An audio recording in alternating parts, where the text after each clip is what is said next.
It is not surprising to learn that Bernie Sanders' 2016 campaign had a sexism problem. It is more surprising and much more disappointing that Bernie Sanders does not know how to convince women that he cares.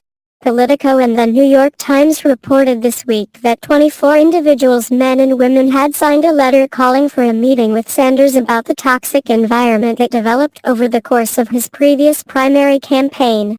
The New York Times further reported the allegations. Women were groped and mocked for reporting it. "I bet you would have liked it if he were younger," one manager reportedly told a woman who said she had been touched by an unnamed campaign surrogate, paid thousands of dollars less than male colleagues with similar jobs, or marginalized when they refused to share hotel rooms with managers.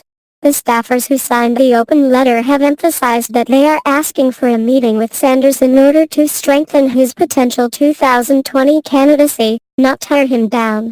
They stressed that they hope their letter would not be reduced to reinforcing the Bernie bro caricature, according to the Politico report, meaning they did not want to characterize Sanders and his supporters as unilaterally, unfixably sexist, and said sexual harassment is endemic to political campaigns everywhere.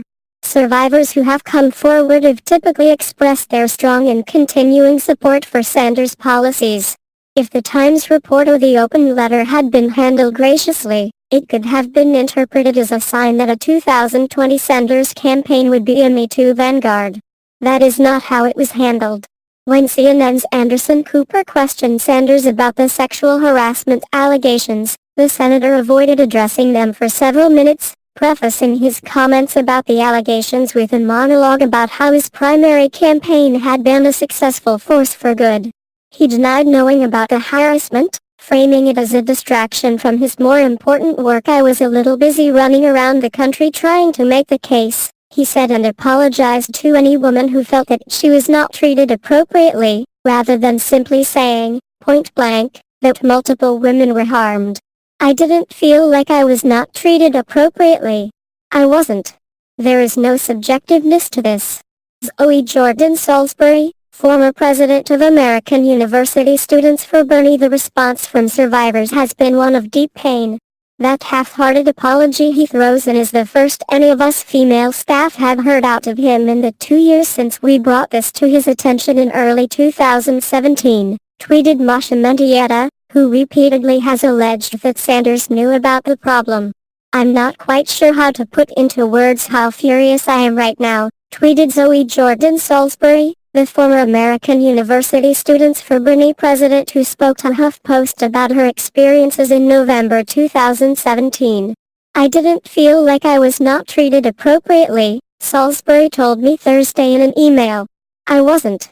There is no subjectiveness to this." His apology sounded like a classic non-apology that so many women know all too well, she added. And it only came after he mentioned how many states he had won. "I wish I had gotten a true apology a year ago, when I came forward.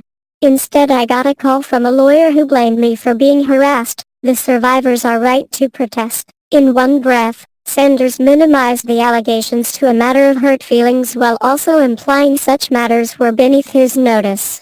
He talked up how successful his campaign had been, then said the women who worked on it, and who made it so fabulously successful, were not people he paid attention to or cared about. Bernie wanted, and likely wants still, to be President of the United States, Salisbury told me. "Staffing up a campaign and then a government is a crucial part of that job. You can't dismiss abuse that happens under your authority because you're a little busy." Sanders addresses gender politics when and only when someone forces him to.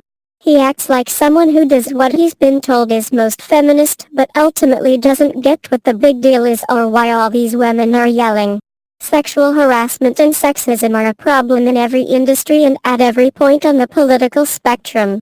There were reports of sexual harassment on Hillary Clinton's and Kamala Harris' campaigns, too. When power is patriarchal, women who work in and around politics will experience violence no matter who they support.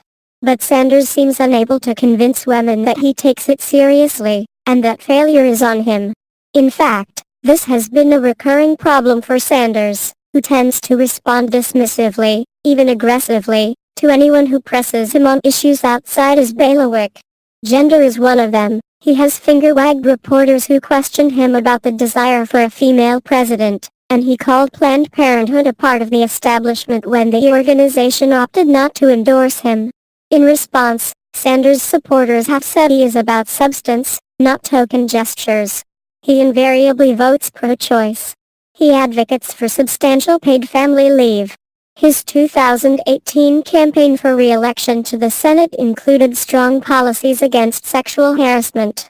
By aggressively dealing with poverty, he mainly benefits women and children, who are the majority of the nation's poor.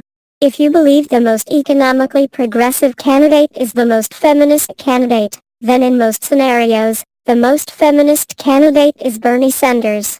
In reality, many women still feel he is indifferent to their cause, and this is now evidently true even for some women who care deeply about him, who gave substantial parts of their lives to his campaign and went through hell to make the case to the American people.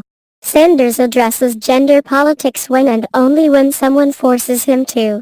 He acts like someone who does what he's been told is most feminist but ultimately doesn't get what the big deal is or why all these women are yelling. In blowing his apology to the women in question, he gave ammunition to those arguments and at exactly the wrong moment. When Sanders declared his candidacy in 2015, he was a unique phenomenon. Many voters were willing to overlook his flaws simply because there were no other avowed socialists in Congress.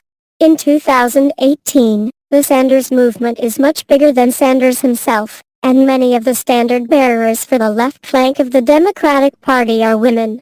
There's Elizabeth Warren, who was advocating aggressive economic populism well before Sanders rose to prominence, and Alexandria Ocasio-Cortez, who has young Democrats ready to ride or die for her, and, yes, the women who worked on and around the Sanders campaign. Sanders may have been a vehicle for some of those women to advance their own ideals, but he is not the sole embodiment of them.